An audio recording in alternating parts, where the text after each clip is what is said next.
Welcome to Work Matters. I'm your host, Thomas Bertels. My guest today is Jesse Jacoby, and we're talking about how to get layoffs right. In our conversation, we look at the role senior leaders and middle managers play, the hidden costs of getting it wrong, the importance of communications, and of course, the impact of AI. Jesse is the founder of Emergent and a trusted advisor to Fortune 500 and mid-market companies navigating high-stakes transformations. His work spans complex initiatives such as corporate restructurings, organizational redesigns, mergers and acquisitions, technology implementations, process reengineering, and enterprise-wide cost reductions. Layoffs are on the rise, and I hope you find this conversation useful. As always, please don't forget to like, subscribe, and share.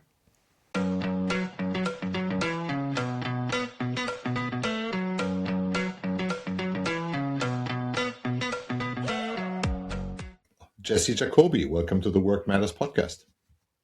Thanks, Thomas. Appreciate you having me. Looking forward to our discussion. So really excited to talk to you because the topic of layoffs has been in the news over the last couple of months. A couple of large companies laid off significant amounts of workers. And you've written quite a bit about that topic and how to do smarter layoffs if layoffs are appropriate.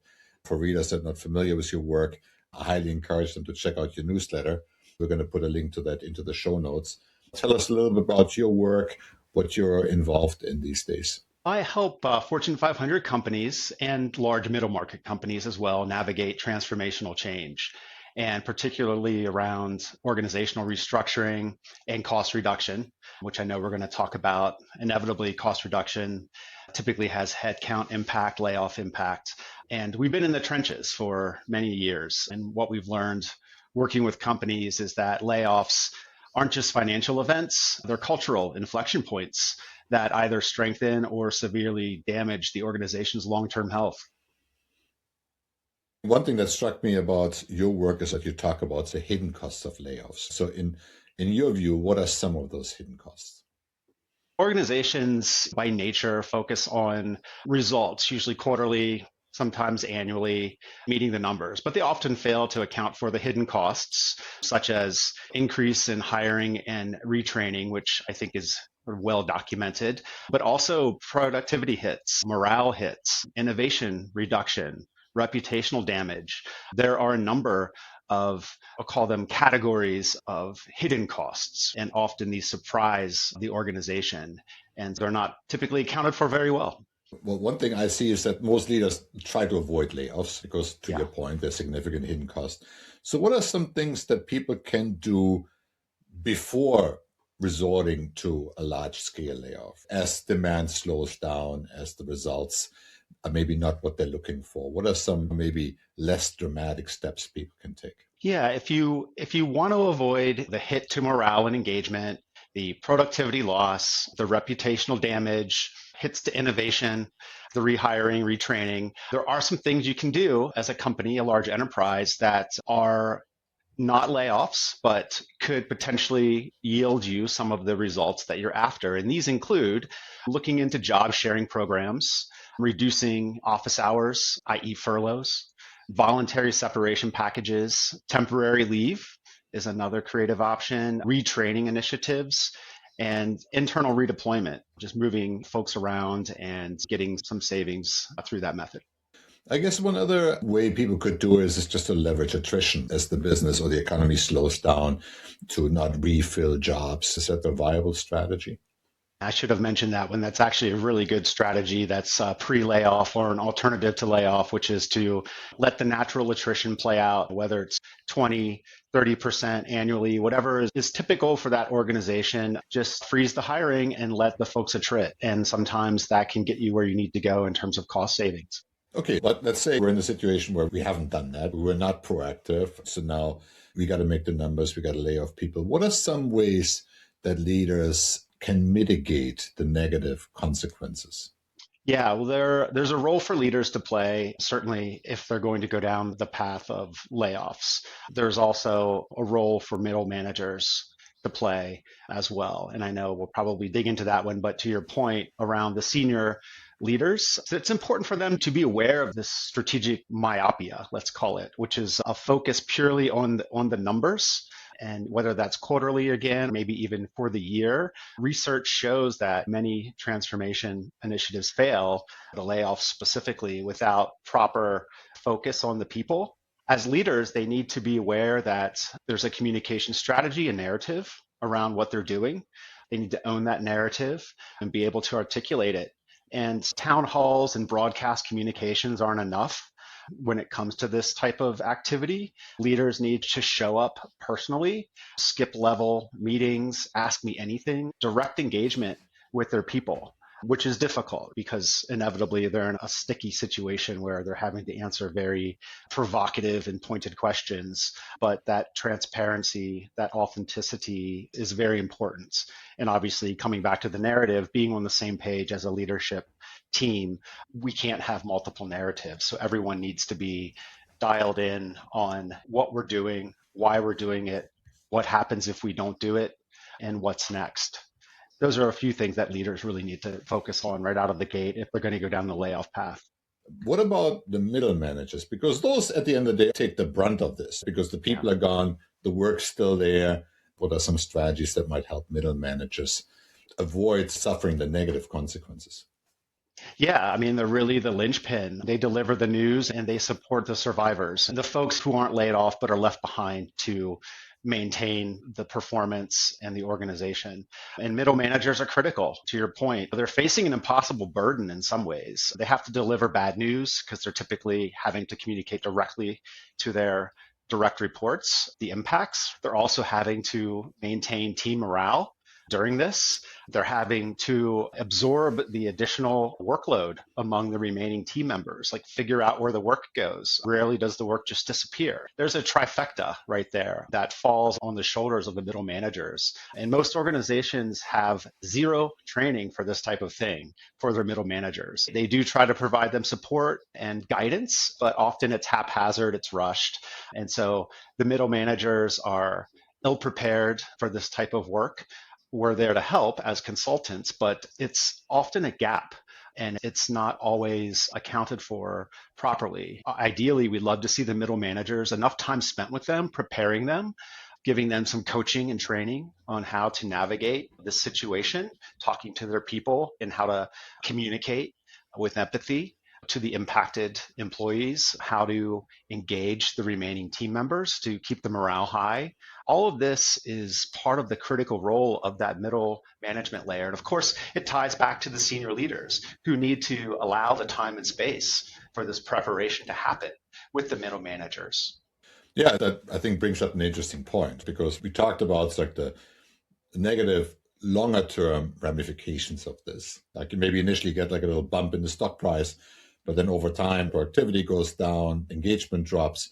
I think there are plenty of studies that show that companies 6, 9 months further down the road are in worse shape than they were prior to the layoffs. So it seems that there's a really good rationale for enabling middle managers to navigate this as good as possible to mitigate these consequences. I'm just wondering why there's so little investment. Maybe your clients are the notable exception, but in general, I see there's really very little that is being done to set those folks in the middle up for success. Would you agree? What have you seen with other companies that maybe shows a different path? The senior leadership teams rarely are doing this ham-handed on purpose. Typically, it's a symptom of wanting to move quickly, harvesting the cost savings, hitting the numbers, and a realization and acknowledgement that we're going to break some stuff in the process and we can fix it later. However, that breaking things and fixing it later is often underestimated. The damage that can be done, again, to reputation, to culture, to performance, morale, etc., is often underestimated. So the move fast, break things, we can fix it later overrides the more thoughtful slow down. Let's go slow to go fast later. Bake in some time to really prep our middle managers so that we can do this effectively and retain as much of this morale and performance and not take so much of a hit. And so what have we seen? Smart companies who get that will bake that in to their planning and add the additional weeks of cycle time and allow us to work with them to thoughtfully craft a middle management engagement strategy and playbook for those middle managers. Equip them, coach them, give them the time and space to get ready. The smart companies will do that. Again, others will do a short shrift version of that. And some just want to move quickly and break stuff and fix it later and learn a hard lesson. I mean, right, if you had your wish, so you have a client that says, Jesse, help us. What would you put into that middle manager's toolkit? What are maybe the 1, 2, 3 things that you would want to make sure that they really master or are capable of executing? Yeah, I think the training on difficult conversations is an obvious one. How to deliver the layoff news so that's authentic, as each manager is or should be. The work transition planning process and guidance. How to manage and inspire and engage the survivors, the team that's left behind and has to pick up the work. How to show up and answer questions and be available in an honest way. But I will come back to that workload redesign or transitioning of the work, because often the work doesn't go away at the same proportionality as the people. Sometimes they're one-to-one. You eliminate a role and all the related work with that role goes away. But oftentimes it's not a one-to-one. And so what you're left with is, I'll call it orphaned work or pieces of a process. And so that ability to plan work transition, let's call it, to avoid that orphaned or abandoned work once the people go away, that needs to be thoughtfully planned and executed. And that involves the middle managers. They know the work that their team members were doing. And when the team members go away, there needs to be a very thoughtful path of what is the work, how much effort does it represent, and where's it going? Maybe it's getting dispersed among 2 or 3 other people instead of just transitioning to one other person. Maybe it's being automated, but it's going somewhere. So that is a really critical component. And so when we want to spend time with the managers and help organizations prep for layoff and what comes in the wake of that, this is a big piece of it. Yeah, one thing I see, which I find is really interesting, is that as the headcount decision is being made, we're going to do with 20% less people. I've seen an interesting phenomenon that actually the most capable people in your organization end up with the crappiest task. And the reason is because you need somebody to pick it up fast. And so those are just the first people you go to, your go-to people. And I find that over time really makes a bad situation even worse, because those people say, right, I don't feel that this is really playing to my strengths, and they start looking for other opportunities. So now you're losing the A players, and pretty soon you're losing the B players. Do you see that too in your work, or are there other patterns that you observe when people are not well prepared to deal with that? Yeah, we said the C word, capable, which sparks me to think about capability. And this work of layoffs should not be done without a proper assessment up front around the capabilities of the organization and looking at the operating model and all the pieces of the operating model to figure out, what does that look like in the future state? After we do the layoffs, what is the target operating model? And let's be thoughtful about not only where we're cutting, but where we're investing, right? If we're going to shift work and change how we do things as an enterprise, what does that mean? Are we automating more? Are we outsourcing? Are we lopping off parts of the business? Are we standing up brand new capabilities writ large? So that starts to address some of, where does the work go and how do we prevent just shoveling it onto our most capable, competent, high-performing individuals, which does happen, but not when you thoughtfully plan for the target operating model in advance. Because when you do that, that means structurally process, information flows, decisions. A lot of that stuff's going to change post-layoff. And with those changes, you can move work very thoughtfully to align with the new target operating model and not overload those very important high performing individuals. I think it's also a challenge for these middle managers to be seen as credible leaders, because if those edicts are being passed down and you have literally no time to figure out, right, how we're going to cope with that, I think from a team perspective, that probably comes across as weak, or at the very least not as very supportive, because the work's just being put on their shoulders and the manager goes off and moves on to the next task, right? Is that a concern that you have in your work with people? We're referring to middle managers. In big organizations, this is hundreds or thousands of people, obviously, and they're not a monolith. as a management layer, each one is unique and each one has multiple teams, or at least one team, and each team is its own subculture and microclimate of unique work styles. How the layoff strategy gets executed is inevitably fragmented and made unique by the mere dint that these managers are individuals and have these unique cultures and microclimates within their teams. It's important for the leaders and us as consultants who are helping the company stay close to this process. So in real time, in a very agile way, course correct, guide, and coach. This isn't set it in motion and paint by number and watch it play out in some perfect scenario. It never happens this way. And any good general will tell you that the well-laid plans never survive the battlefield. It's much the same here. So it's very important to stay close to this process as it plays out, whether that's days or weeks. But that prepping of the managers and the execution of the communications and the process of the actual layoffs themselves, that is a really critical, sensitive time that everybody needs to have their finger on the pulse and be ready to act, adapt, adjust accordingly. So you talked about communication earlier on as well as just now. What are some sort of do's and don'ts when it comes to communicating layoffs and what the repercussions are? It can't be an afterthought, right? It's the backbone of the restructuring in a lot of ways. Obviously, there's leader competence and readiness of the middle managers, but the communications is at the core of everything. And so alignment of the leaders on the messaging first. That's thing one right out of the gate, and having a strong narrative. So just crafting that, then getting alignment, like I said, making sure everybody's on the same page. That really is important to prevent conflicting stories, because that's the last thing that you want. And it'll happen inevitably as people version. It's telephone, right? So people are going to version the narrative anyway. Keep it as tight and aligned right out of the gate, and prepare the managers before the rest of the organization hears the news. So that's also an important key piece of the communications. Legal and HR compliance is critical as part of the communications planning.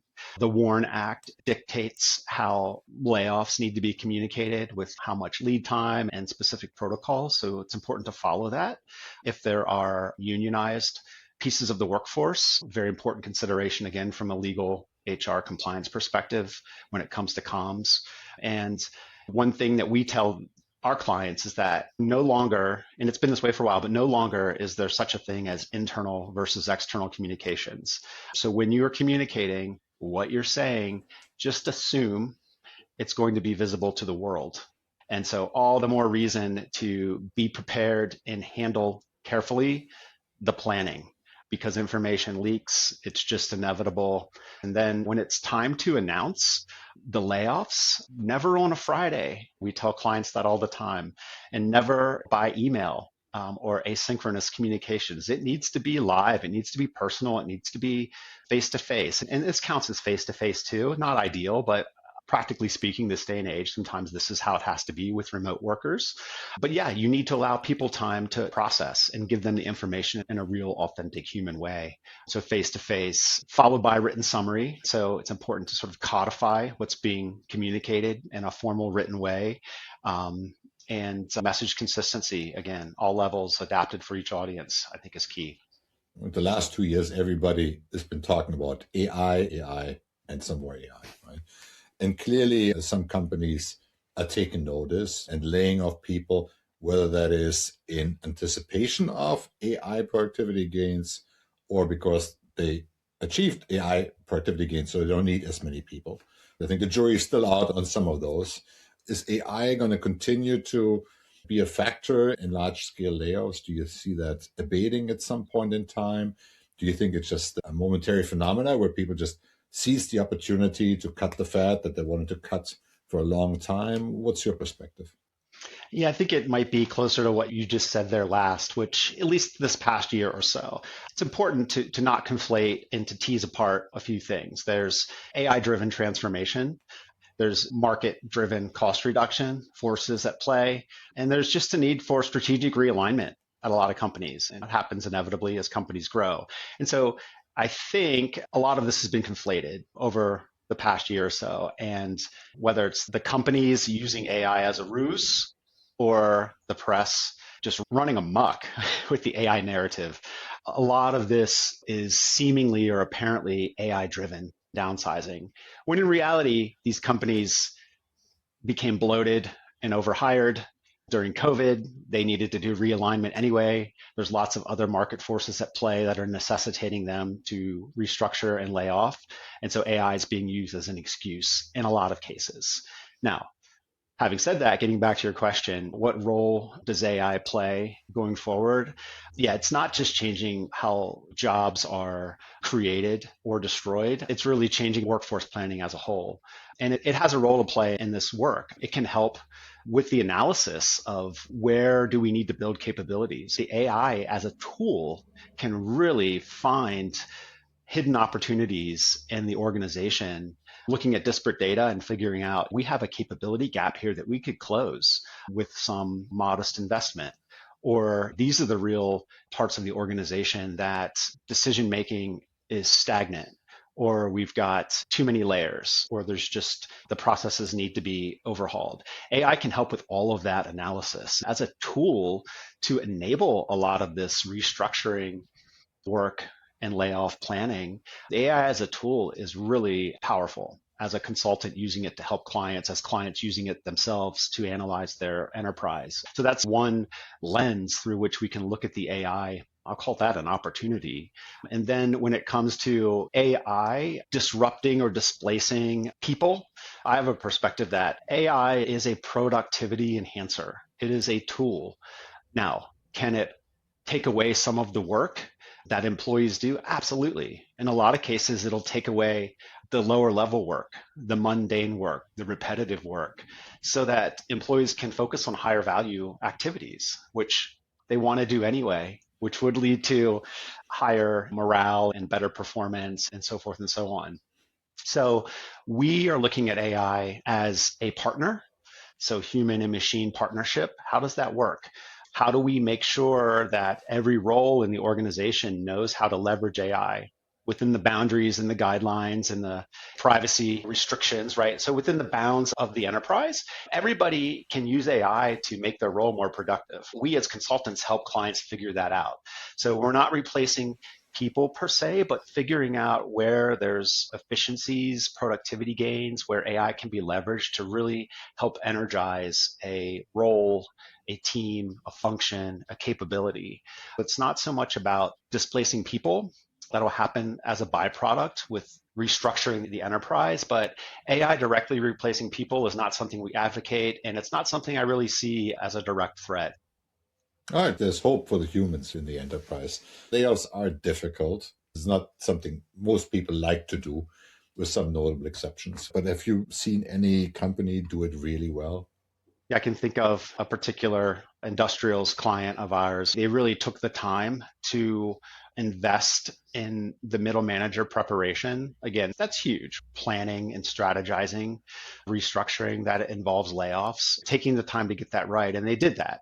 They took our advice and did the communications at the beginning of the week. And in doing them, as difficult as it is, HR managers and leaders showing up in person or at least live face to face to communicate the difficult decisions to the people impacted and made themselves available. That was another thing they did really well, is in the wake of that, open door policies, inviting in impacted and remaining team members, the survivors, to have conversations. You can ask me anything. My door's open. My door will be open for the next several weeks. Come in. You don't need to schedule it. I'm here. I'm available. I will listen. And they did those three things really well. And because of that, after all of this transpired, they were able to maintain a relatively high net promoter score among employees, and productivity dip was minimized, et cetera. I'm also wondering where people invest time and energy. So there's one scenario that says, we're just going to decide to cut headcount by 20% across the board, and we're going to dump it on the middle manager. Let's call that case A. I guess case B would be to say, we're going to do the same thing, but we're going to train middle managers to deal with that a little bit better. So a life preserver, so to speak. In addition to that, we actually develop a robust plan. We start thinking about, like, after the layoffs, what kind of changes will we make to enable the organization to function going forward? And maybe the extreme scenario is we do both. We have a really robust plan cooked up at the senior level, and we enable middle managers to deal with the unexpected or the unforeseen. I'd be curious if you had to put odds of success on each one of those scenarios, how you would see that. The dumping onto managers, not surprisingly, is a very low probability. We'll put that in the maybe 0 to 10% category. I think your second example was training them and preparing them, and you certainly increased the odds, maybe up to 50%. And then ideally, I think your last suggestion, if we spend the time to design the future state operating model and we are also building some capabilities or bolstering existing capabilities while we are doing the restructuring and layoffs, then when it comes to parking work in new places and moving responsibilities around and decision rights, et cetera, we have more opportunities where to park that stuff. Where does it belong and where is it appropriate? Not just in our existing archaic operating model, but because we've taken the time to design a future state operating model, we have new capabilities, we have new functions, we have new teams doing things in different ways. Now, when it comes to redistributing the work, redistributing the decision rights, figuring out how information flows, we have a lot more opportunities with this new operating model than trying to just cram it into an archaic structure that we had before. And that one is a high probability of success, not surprisingly. Yeah, yeah. And sorry for leading the witness, right? But I find it really fascinating because I see companies oftentimes have 6 months where they lay out the plans, but this opportunity to redesign the work gets squandered because everybody is so busy moving the boxes on the org chart. You don't start with a clean sheet. It's not all the people are gone and now we just slot new people into these roles. If we cut 20%, we still have 80% of the existing workforce. And somehow we got to make this organization work with the people that we have. And I find that leaders get stuck in moving the boxes on the org chart. Is that something you see too? 100%. It's easy to fixate on the org chart. That's an avoidance strategy of senior leaders to not deal with the underlying more difficult situations, which could be cultural, could be poor senior leaders, or any number of things that aren't fixed by shuffling boxes on an org chart. So yeah, there is typically an over fixation on the org chart. But let's be honest, the org chart is the structural piece of the operating model. There is way more to an operating model than just the structure, right? There's the strategy, there are the processes that connect everything, there's information flows, there's decision rights, there's the culture, and the culture eats strategy. To quote an old saying, oftentimes there is a lot of cultural baggage that underlies some of the problems that they're trying to fix through an org chart. The short answer to your question is there is often a lot of overfixation on org charts as the primary lever for fixing the organization, when in reality, we need to be looking at all of the facets of the operating model because there are usually opportunities / problems to be addressed, and the org chart is but one of those. Another phenomenon with layoffs that I find fascinating is that senior leaders oftentimes think that this is a well-kept secret. Nobody knows. In my experience, that's rarely the case.